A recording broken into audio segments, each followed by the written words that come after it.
Shilpa Shetty pub ಗಲಾಟೆ ಬೆನ್ನಲ್ಲೇ ಮತ್ತೊಂದು ಅವಾಂತರ ಸೃಷ್ಟಿಯಾಗ್ತಾ ಇದೆ ನೋಡಿ. ಬೆಂಗಳೂರು ಪಬ್ನಲ್ಲಿ ಮಾಜಿ ಸಚಿವರ ಶಿಷ್ಯನಿಂದ ಗಲಾಟೆಯಾಗಿದೆ.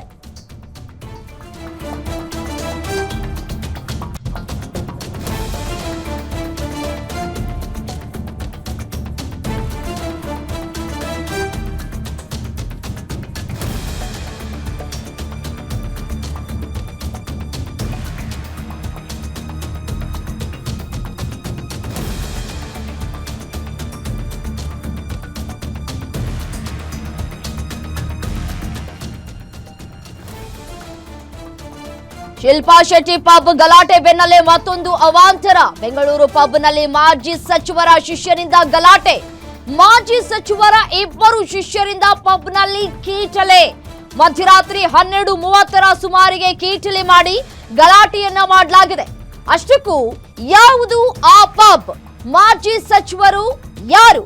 ಆ ಮಾಜಿ ಸಚಿವರ ಶಿಷ್ಯರು ಯಾರು? ಗ್ಯಾರಂಟಿ ನ್ಯೂಸ್ನಲ್ಲಿ ಮಾಜಿ ಸಚಿವರ ಶಿಷ್ಯರಿಂದ ನಡೆದಿರುವಂತಹ ಗಲಾಟೆ ಎಂತದ್ದು, ಆ ಕುರಿತ ಸ್ಫೋಟಕ ಸುದ್ದಿ ನಿಮ್ಮ ಗ್ಯಾರಂಟಿ ನ್ಯೂಸ್ನಲ್ಲಿ. ಮಾಜಿ ಸಚಿವರಿಬ್ಬರು ಅವರ ಆತ್ಮೀಯರು ಅಂತ ಅನ್ನಿಸ್ಕೊಂಡವರು, ಶಿಷ್ಯರು ಅಂತ ಅನ್ನಿಸ್ಕೊಂಡವರು ಈ ರೀತಿಯಾಗಿ ಗಲಾಟೆ ಮಾಡಿರೋದು ಎಷ್ಟರ ಮಟ್ಟಿಗೆ ಸರಿ?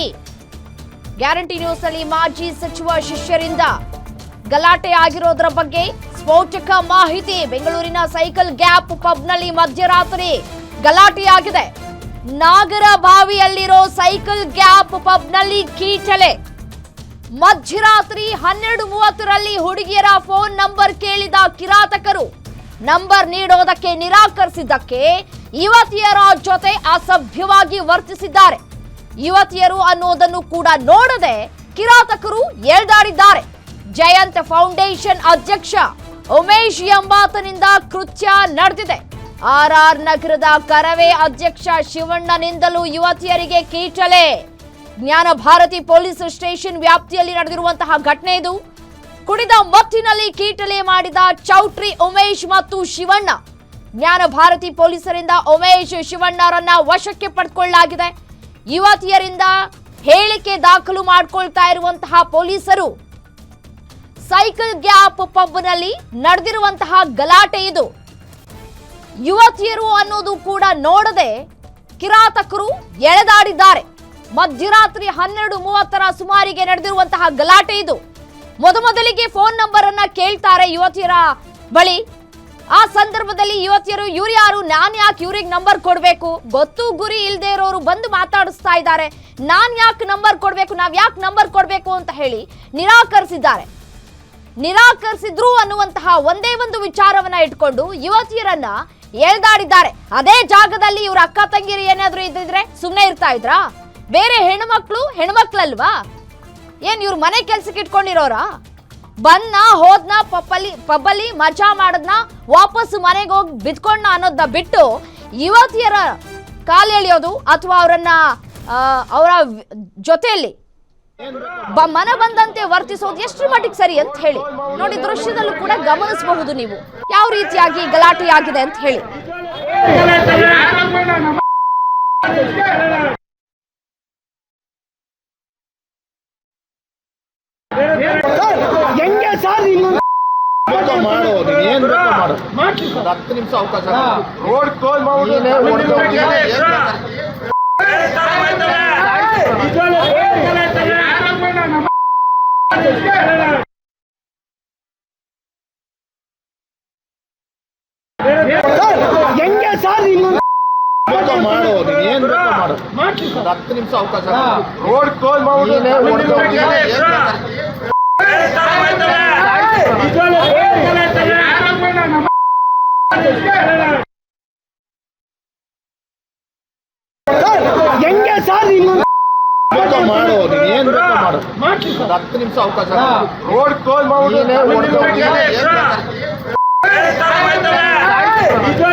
ನೋಡಿ ದೃಶ್ಯಾವಳಿಗಳಲ್ಲಿ ಗಮನಿಸ್ತಾ ಇದ್ದೀರಿ. ಉಮೇಶ್ ಮತ್ತು ಶಿವಣ್ಣ ಈ ಇಬ್ಬರಿಂದಲೇ ನಡೆದಿರುವಂತಹ ಗಲಾಟೆ ಯುವತಿಯರು ಅನ್ನೋದನ್ನು ಕೂಡ ನೋಡದೆ ಕಿರಾತಕರು ಎಳ್ದಾಡಿದ್ದಾರೆ. ಮಧ್ಯರಾತ್ರಿ 12:30 ಸುಮಾರಿಗೆ ನಡೆದಿರುವಂತಹ ಘಟನೆ ಇದು.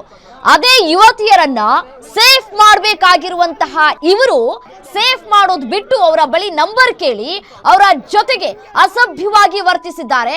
ಅವಾಚ್ಯ ಶಬ್ದಗಳಿಂದಲೂ ಕೂಡ ನಿಂದಿಸಿದ್ದಾರೆ. ದೃಶ್ಯಾವಳಿಗಳನ್ನ ಕೂಡ ಗಮನಿಸಬಹುದು. ಅವರ ವರ್ತನೆ ಯಾವ ರೀತಿಯಾಗಿ ಇದೆ ಅನ್ನೋದನ್ನ. ಫೋನ್ ನಂಬರ್ ಕೇಳಿದ್ದು ಯಾಕೆ ಕೊಡಲ್ಲ ಅಂತಂದ್ಮೇಲೆ ಸುಮ್ಮನೆ ಆಗ್ಬೇಕು? ಯಾಕೆ ಕೊಡ್ಬೇಕು ಅವ್ರಿಗೆ ಫೋನ್ ನಂಬರ್ ಎಲ್ಲ? ಯಾಕೆ ಕೊಡ್ಬೇಕು?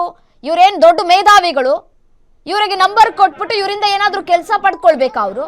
ಅವ್ರ ಪಾಡಿಗೆ ಅವ್ರು ಬಂದ್ರು, ಅವ್ರ ಎಂಜಾಯ್ಮೆಂಟ್ ಮುಗಿಸ್ಕೊಂಡ್ರು, ಅವ್ರ ಪಾಡಿಗೆ ಅವ್ರು ಹೋಗ್ತಾ ಇದ್ರು. ಅಂತವ್ರಿಗೆ ನೀವು ಸಪೋರ್ಟ್ ಆಗಿ ನಿಂತ್ಕೊಂಡು ಇಷ್ಟೊತ್ತು ಲೇಟ್ ಆಯ್ತು, ಹುಷಾರಾಗಿ ಹೋಗಿ ಅಮ್ಮ ಅಂತ ಹೇಳಿ ನೀವು ಅವರನ್ನ ಹುಷಾರಾಗಿ ಕಳ್ಸ್ಕೊಡ್ಬೇಕಾಗಿತ್ತು. ಬಟ್ ಆದ್ರೆ ನೀವು ಅದನ್ನ ಮಾಡ್ಲಿಲ್ಲ. ಯುವತಿಯರು ಅನ್ನೋದನ್ನು ಕೂಡ ನೋಡದೆ ಎಳ್ದಾಡಿದಿರಲ್ಲ. ನೀವಿನ್ನೆಷ್ಟು ಕಿರಾತಕರಿರ್ಬೇಕು? ಜಯಂತ್ ಫೌಂಡೇಶನ್ ನ ಅಧ್ಯಕ್ಷ ಉಮೇಶ್ ಎಂಬಾತನಿಂದ ಈ ಕೃತ್ಯ ನಡೆದಿದೆ. ಈ RR ನಗರದ ಕರವೇ ಅಧ್ಯಕ್ಷ ಶಿವಣ್ಣರಿಂದಲೂ ಕೂಡ ಯುವತಿಯರಿಗೆ ಕೀಟಲೆಯನ್ನ ಮಾಡಲಾಗಿದೆ. ಜ್ಞಾನ ಭಾರತಿ ಪೊಲೀಸ್ ಸ್ಟೇಷನ್ ವ್ಯಾಪ್ತಿಯಲ್ಲಿ ನಡೆದಿರುವಂತಹ ಘಟನೆ ಇದು. ಉಮೇಶ್ ದೃಶ್ಯಾವಳಿಗಳಲ್ಲಿ ಗಮನಿಸ್ತಾ ಇದ್ದೀರಲ್ಲ, ಇವರೇ.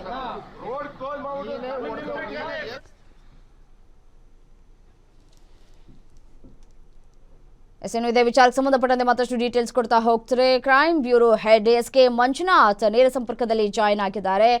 ಮಂಜುನಾಥ್, ಮಧ್ಯರಾತ್ರಿ 12:30 ಸುಮಾರಿಗೆ ಪಬ್ನಲ್ಲಿ ಏನೆಲ್ಲ ಆಯಿತು? ಯಾವ ರೀತಿಯಾಗಿ ಮೊದಲಿಗೆ ಕಾನ್ವರ್ಸೇಷನ್ ಶುರುವಾಯಿತು? ಯುವತಿಯರು ಯಾವ ರೀತಿಯಾಗಿ ರಿಯಾಕ್ಟ್ ಮಾಡಿದ್ರು? ಡೀಟೇಲ್ಸ್ ಕೊಡ್ತಾ ಹೋಗೋದಾದ್ರೆ. ತಡರಾತ್ರಿ 12:30 ಸುಮಾರಿಗೆ ಮಾಜಿ ಸಚಿವರ ಶಿಷ್ಯರಿಬ್ಬರು ಪಬ್ನಲ್ಲಿ ಯುವತಿಯರೊಂದಿಗೆ ಅಸಭ್ಯವಾಗಿ ವರ್ತಿಸಿದ್ದಾರೆ. ಅದು ಕುಡಿದ ಮತ್ತಿನಲ್ಲಿ ಮೊದಲಿಗೆ ಆ ಯುವತಿಯರ ಬಳಿ ಹೋದಂತ ಏನು RR ನಗರದ ಕರವೇ ಅಧ್ಯಕ್ಷರಾಗಿರ್ತಕ್ಕಂಥ ಶಿವಣ್ಣ ಜೊತೆಗೆ ಜಯಂತ್ ಫೌಂಡೇಶನ್ ಅಂತಕ್ಕಂಥ ಒಂದು ಸಂಘಟನೆಯನ್ನ ನಡೆಸ್ತಕ್ಕಂಥ ಉಮೇಶ್, ಆ ಏರಿಯಾದಲ್ಲಿ ಚೌಟ್ರಿ ಉಮೇಶ್ ಅಂತಾನೆ ಫೇಮಸ್ ಆಗಿದ್ದಾರೆ. ಇವರು ಯಾವಾಗಲೂ ಸಹ ನಾಗರಬಾವಿ ಬಳಿ ಇರ್ತಕ್ಕಂಥ ಸೈಕಲ್ ಗ್ಯಾಪ್ ಅನ್ನೋ ಪಬ್ಗೆ ಹೋಗ್ತಾ ಇದ್ರು. ಅಲ್ಲಿ ತಡರಾತ್ರಿವರೆಗೂ ಕುಡಿದು ಇದೇ ರೀತಿಯಾದಂಥ ಗಲಾಟೆಗಳನ್ನ ಅಲ್ಲಿ ಮಾಡ್ತಾ ಇದ್ರು ಅಂತಕ್ಕಂಥ ಮಾಹಿತಿ ಲಭ್ಯವಾಗಿದೆ. ರಾತ್ರಿ ಅದೇ ರೀತಿಯಾಗಿ ಹೋಗಿದ್ದಂಥ ಶಿವಣ್ಣ ಮತ್ತೆ ಉಮೇಶ್ ಅಲ್ಲಿದ್ದಂಥ ಕೆಲ ಯುವತಿಯರೊಂದಿಗೆ ಅಸಭ್ಯವಾಗಿ ವರ್ತಿಸಿ ನಿಮ್ಮ ನಂಬರ್ ಬೇಕು, ಫೋನ್ ನಂಬರ್ ಬೇಕು ಅಂತಕ್ಕಂಥ ಒಂದು ಕಿಚ್ಚಲಾಯಿಸಿದ್ದಾರೆ. ಆ ಸಂದರ್ಭದಲ್ಲಿ ಅವರು ವಿರೋಧ ವ್ಯಕ್ತಪಡಿಸಿದಾಗ ಕುಡಿದ ಮೊತ್ತದಲ್ಲಿ ಸಾಕಷ್ಟು ಜನ ಪಬ್ನಲ್ಲಿ ಕಸ್ಟಮರ್ಸ್ ಇದ್ರು. ಅವರ ಸಮ್ಮುಖದಲ್ಲೇ ಅವರನ್ನ ಕೈಗಳನ್ನ ಹಿಡ್ಕೊಂಡು ಅವರನ್ನ ಎಳೆದಾಡಿ ಮೈ ಮೇಲೆ ಎಳೆದುಕೊಂಡು ಅಸಭ್ಯವಾಗಿ ವರ್ತನೆ ಮಾಡಿರ್ತಕ್ಕಂಥ ಒಂದು ಕೃತ್ಯವನ್ನು ಎಸಗಿದ್ದಾರೆ. ಅದಾದ ಬಳಿಕ ಯುವತಿಯರನ್ನ ಏನು ಪಬ್ಗೆ ಹೋಗ್ತಕ್ಕಂಥ ಯುವತಿಯರಿಗೆ ರಕ್ಷಣೆ ಕೊಡ್ತಕ್ಕಂಥದ್ದು ಆ ಪಬ್ನ ಆಡಳಿತ ಮಂಡಳಿ ಸದಸ್ಯರ ಕರ್ತವ್ಯ ಆಗಿರುತ್ತೆ. ಹಾಗಾಗಿ ಏನು ಉಮೇಶು ಮತ್ತು ಶಿವಣ್ಣರಿಂದ ಆ ಯುವತಿಯರನ್ನ ಬಿಡಿಸಿ ಅವರನ್ನ ಅಲ್ಲಿರ್ತಕ್ಕಂಥ ಸೆಲ್ಲರ್ನಲ್ಲಿ ಪ್ರೊಟೆಕ್ಷನ್ ಮಾಡುವಂಥ ಕೆಲಸವನ್ನ ಆ ಪಬ್ನವರು ಮಾಡ್ತಾರೆ.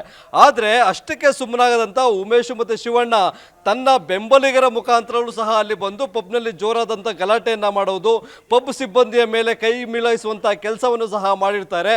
ಈ ಸಂಬಂಧಪಟ್ಟಂತೆ ಏನು ಲಾಸ್ಟ್ಗೆ 112ಗೆ ಫೋನ್ ಮಾಡಿ ಅವರನ್ನು ಪೊಲೀಸರನ್ನ ಕರೆಸ್ಕೊಂಡಂಥ ಸಂದರ್ಭದಲ್ಲಿ ಅಷ್ಟರಲ್ಲಿ ಈ ಶಿವಣ್ಣ ಮತ್ತು ಉಮೇಶ್, ಚೌಟ್ರಿ ಉಮೇಶ್ ಅಲ್ಲಿಂದ ಕಾಲ್ ಕಿತ್ತಿದ್ರು. ಅದಾದ ಬಳಿಕ ಸ್ಥಳಕ್ಕೆ ಬಂದಂಥ ಪೊಲೀಸರು ಆ ಯುವತಿಯರ ಬಳಿ ಹೇಳಿಕೆಯನ್ನು ತೆಗೆದುಕೊಳ್ತಾರೆ. ಜೊತೆಗೆ ದೂರು ದಾಖಲಿಸುವಂತೆ ಒಂದು ಸೂಚನೆಯನ್ನು ಸಹ ಕೊಡ್ತಾರೆ. ಈಗ ಸದ್ಯ ಏನು ಈ ಉಮೇಶ ಮತ್ತು ಶಿವಣ್ಣರಿಂದ ಒಂದು ದೌರ್ಜನ್ಯಕ್ಕೆ ಒಳಗಾದಂಥವರು ಜೊತೆಗೆ ಕಿರುಕುಳಕ್ಕೆ ಒಳಗಾದಂಥ ಇಬ್ಬರು ಯುವತಿಯರು ಜ್ಞಾನಭಾರತಿ ಪೊಲೀಸ್ ಠಾಣೆಯಲ್ಲಿ ಹೋಗಿ ದೂರು ದಾಖಲು ಮಾಡುವಂಥ ಕೆಲಸವನ್ನು ಮಾಡ್ತಾ ಇದ್ದಾರೆ. ಜೊತೆಗೆ ಅವರು ಆರೋಪ ಮಾಡಿರ್ತಕ್ಕಂಥ ಉಮೇಶು ಮತ್ತು ಶಿವಣ್ಣನನ್ನು ಸಹ ಈಗಾಗಲೇ ಜ್ಞಾನಭಾರತಿ ಪೊಲೀಸರು ವಶಕ್ಕೆ ತೆಗೆದುಕೊಂಡು ಪೊಲೀಸ್ ಠಾಣೆಯಲ್ಲಿ ಜ್ಞಾನಭಾರತಿ ಪೊಲೀಸ್ ಠಾಣೆಯಲ್ಲಿ ವಿಚಾರಣೆ ಮಾಡುವಂಥ ಪ್ರಕ್ರಿಯೆಯನ್ನು ಆರಂಭಿಸಿದ್ದಾರೆ. ರಮ್ಯಾ, ಓಕೆ, ನೋಡಿ, ಯುವತಿಯರು ಮಹಿಳೆಯರಿಗೆ ಸೇಫ್ ಗಾರ್ಡ್ ಆಗಬೇಕಾಗಿದ್ದವರು ಈ ರೀತಿಯಾಗಿ ದುರ್ವರ್ತನೆಯನ್ನ ತೋರಿದ್ದಾರಲ್ಲ, ಇಂಥವ್ರಿಗೆ ಏನು ಹೇಳಬೇಕು? ಇದೀಗ ಯುವತಿಯರು ಪೊಲೀಸ್ ಠಾಣೆಗೆ ಹೋಗಿದ್ದಾರಾ? ಏನಾಯಿತು, ಏನು ಕತೆ ಅನ್ನೋದ್ರ ಬಗ್ಗೆ ಅವರೇನಾದರೂ ಮುಚ್ಚಳಿಕೆಯನ್ನು ಬರೆದುಕೊಳ್ಳುವಂತಹ ಕೆಲಸವನ್ನು ಮಾಡಿದ್ದಾರಾ? ಹೇಗೆ ತನಿಖೆ ಸಾಗ್ತಾ ಇದೆ ಸದ್ಯಕ್ಕೆ ಅಂತ ಹೇಳಿ? ರಮ್ಯಾ, ಇಲ್ಲಿ ಉಮೇಶು ಮತ್ತು ಶಿವಣ್ಣ ಅವ್ರದ್ದು ಪದೇ ಪದೇ ಆಗ್ತಕ್ಕಂಥ ಕೆಲಸ ಒಂದು ಏನು ಸೈಕಲ್ ಗ್ಯಾಪ್ ಪಬ್ನಲ್ಲೇ ತನ್ನ ಬೆಟಾಲಿಯನ್ ಅನ್ನ ಕರ್ಕೊಂಡು ಹೋಗಿ ಅಲ್ಲಿ ವೀಕೆಂಡ್ ಪಾರ್ಟಿಗಳನ್ನ ಮಾಡ್ತಕ್ಕಂಥದ್ದು, ತಡರಾತ್ರಿವರೆಗೂ ಪಾರ್ಟಿಗಳನ್ನ ಮಾಡಿ ಅಲ್ಲಿ ಗಲಾಟೆಯನ್ನ ಮಾಡುವಂತ ಕೆಲಸಗಳನ್ನ ಸಹ ಮಾಡ್ತಾ ಇದ್ದಾರೆ. ಈಗ ನಮಗೆ ಆ ಪಬ್ನ ಮಾಲೀಕರು ಮತ್ತೆ ಅಲ್ಲಿರ್ತಕ್ಕಂಥ ಸಿಬ್ಬಂದಿ ಹೇಳೋ ಪ್ರಕಾರ ಕಳೆದ ಒಂದು 5-6 ಸಲ ಇದೇ ರೀತಿಯಾಗಿ ವರ್ತನೆ ಮಾಡಿದ್ರು. ಆ ಸಂದರ್ಭದಲ್ಲಿ ನಾವು ಜಗಳಗಳನ್ನ ಬಿಡಿಸಿ ಏನು ಅಲ್ಲಿ ಬರ್ತಕ್ಕಂಥ ಯುವತಿಯರಿಗೆ ರಕ್ಷಣೆಯನ್ನು ಕೊಟ್ಟು ಅವರನ್ನ ಸೇಫ್ ಆಗಿ ಮನೆಗೆ ಕಳಿಸ್ತಾ ಇದ್ವಿ. ಆದ್ರೆ ರಾತ್ರಿ ನಡೆದಂತ ಘಟನೆಯಲ್ಲಿ ಅವರು ತುಂಬಾ ಕುಡಿದಿದ್ರು, ಆಮೇಲೆ ಜಗಳವು ಸಹ ವಿಕೋಪಕ್ಕೆ ಹೋಗಿತ್ತು. ಯುವತಿಯರು ಅನ್ನೋದನ್ನ ನೋಡದೆ ಯಾಕಂದ್ರೆ ಇಲ್ಲಿ ಮಹಿಳೆಯರು ಇದ್ದಾಗ, ಯುವತಿಯರು ಇದ್ದಾಗ ಅವರಿಗೆ ರಕ್ಷಣೆಯನ್ನು ಕೊಡಬೇಕು, ಅವರ ಜೊತೆ ಸಭ್ಯವಾಗಿ ನಡೆದುಕೊಳ್ಬೇಕು. ಆದ್ರೆ ಕುಡಿದ ಮತ್ತಿನಲ್ಲಿ ಅವರ ಕೈಗಳನ್ನ ಹಿಡ್ಕೊಂಡು ಎಳೆದಾಡಿರ್ತಕ್ಕಂಥದ್ದು, ಜೊತೆಗೆ ಅವರ ಮೊಬೈಲ್ ನಂಬರ್ ಬೇಕು ಅಂತ ಪದೇ ಪದೇ ಪೀಡಿಸ್ತಕ್ಕಂಥದ್ದು, ಇವೆಲ್ಲವನ್ನು ಮಾಡಿದಾಗ ಪಬ್ನ ಸಿಬ್ಬಂದಿ ಮಹಿಳೆ ಯುವತಿಯರನ್ನ ಕರೆದುಕೊಂಡು ಹೋಗಿದ್ವಿ, ನೆಲಮಹಡಿಗೆ ಕರೆದುಕೊಂಡು ಹೋಗಿದ್ವಿ. ಆದ್ರೂ ಅಲ್ಲಿಗೂ ಬಂದು ಇವರು ಅವರ ಮೇಲೆ ಏನು ಒಂದು ಕೆಟ್ಟ ದೃಷ್ಟಿಯಿಂದ ನೋಡಿ ಅವರನ್ನ ಮೈ ಮೇಲೆ ಎಳೆದುಕೊಳ್ಳುವಂತ, ಅಸಭ್ಯವಾಗಿ ವರ್ತಿಸುವಂತ ಕೆಲಸವನ್ನ ಸಹ ಮಾಡಿದ್ದಾರೆ ಅಂತಕ್ಕಂಥ ಆರೋಪವನ್ನ ಮಾಡಿದ್ದಾರೆ.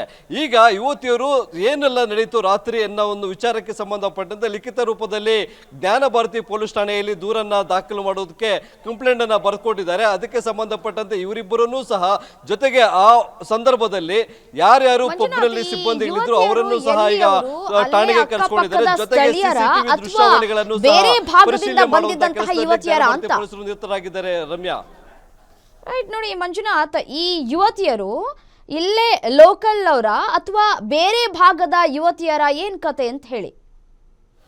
ಸದ್ಯ ಸಿಕ್ಕಿರ್ತಕ್ಕಂಥ ಮಾಹಿತಿ ಪ್ರಕಾರ ಯುವತಿಯರು ಈ ಹಿಂದೆಯೂ ಸಹ ಪಬ್ಗೆ ಬರ್ತಾ ಇದ್ರು. ಇದೇ ಬೆಂಗಳೂರಿನ ನಿವಾಸಿಗಳೇ ಅನ್ನೋದು ಬೆಳಕಿಗೆ ಬಂದಿದೆ. ಈಗ ಅವರ ವಿಳಾಸ, ಜೊತೆಗೆ ಏನೆಲ್ಲ ಕೆಲಸಗಳನ್ನ ಮಾಡ್ತಾ ಇದ್ರು, ಜೊತೆಗೆ ಇಷ್ಟು ಜನ ಅವರು ಯುವತಿಯರು ಪಬ್ಗೆ ಹೋಗಿದ್ರು, ಅದೇ ಪಬ್ಗೆ ಈ ಹಿಂದೆ ಹೋಗ್ತಾ ಇದ್ರು, ರೆಗ್ಯುಲರ್ ಕಸ್ಟಮರ್ಸ್ ಆಗಿದ್ರು ಅಥವಾ ನೆನ್ನೆನೆ ಹೊಸದಾಗಿ ಹೋಗಿದ್ರ, ಇವೆಲ್ಲದರ ಬಗ್ಗೆ ಈಗ ಏನು ಅವರು ದೂರನ್ನ ಬರೆದು ಕೊಡ್ತಾ ಇದ್ದಾರೆ.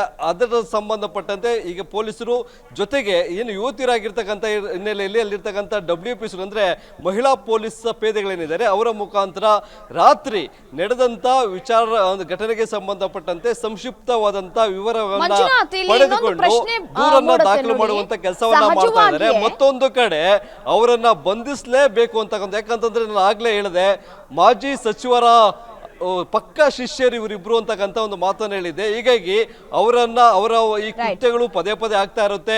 ತಮ್ಮ ರಾಜಕೀಯ ನಾಯಕರನ್ನೇ ಬಂಡವಾಳ ಮಾಡಿಕೊಂಡು ಅಲ್ಲಿ ದಬ್ಬಾಳಿಕೆಯನ್ನ ಮಾಡ್ತಕ್ಕಂಥದ್ದು, ಗಲಾಟೆಯನ್ನ ಮಾಡ್ತಕ್ಕಂಥದ್ದು ಮಾಡ್ತಾ ಇದ್ದಾರೆ ಅನ್ನೋ ಆರೋಪ ಕೇಳಿ ಬಂದಿದೆ. ಹೀಗಾಗಿ ಅವರಿಗೆ ಬಂಧನ ಮಾಡಿ ತಕ್ಕ ಪಾಠವನ್ನ ಕಲಿಸಬೇಕು ಅಂತಕ್ಕಂಥದ್ದು ಆ ಪಬ್ನವರು, ಜೊತೆಗೆ ನೆರೆಹೊರೆಯವರು ಸಹ, ಆ ಭಾಗದ ನಾಯಕರು ಸಹ ಆಗ್ರಹವನ್ನ ಮಾಡ್ತಾ ಇರ್ತಕ್ಕಂಥದ್ದು. ರಮ್ಯಾ, ರೈಟ್, ಥ್ಯಾಂಕ್ ಯು ತಮ್ಮೆಲ್ಲ ಮಾಹಿತಿಗಾಗಿ. ನ್ಯೂ ಇಯರ್ ಕೂಡ ಹತ್ರ ಬರ್ತಾ ಇದೆ, ಸೊ ಹಾಗಾಗಿ ಈ ಸೈಕಲ್ ಗ್ಯಾಪ್ ಪಬ್ನವರು ಇನ್ನಷ್ಟು ಸಿಬ್ಬಂದಿಗಳನ್ನು ನೇಮಕ ಮಾಡ್ಕೊಳ್ಬೇಕಾಗತ್ತೆ, ಮತ್ತೆ ಪ್ರೊಟೆಕ್ಟನ್ನು ಮಾಡಬೇಕಾಗತ್ತೆ ಯುವತಿಯರನ್ನು.